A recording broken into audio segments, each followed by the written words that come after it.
ఉన్నారు అందరికీ eligibility verify చేసిన తర్వాత కొత్త రేషన్ కార్డ్ ఇవ్వడం జరిగింది.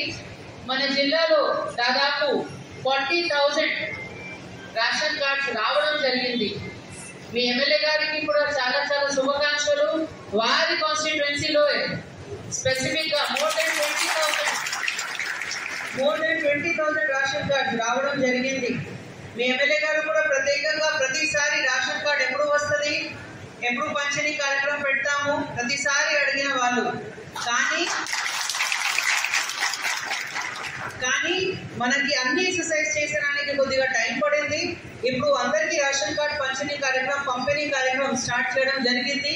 మొన్న మనం ముదోల్ కాన్స్టిట్యుయెన్సీ స్టార్ట్ చేశాము, ఖానాపూర్ స్టార్ట్ అయింది. ఈ రోజు మీ మండల్ నుంచి మనం స్టార్ట్ చేస్తున్నాము.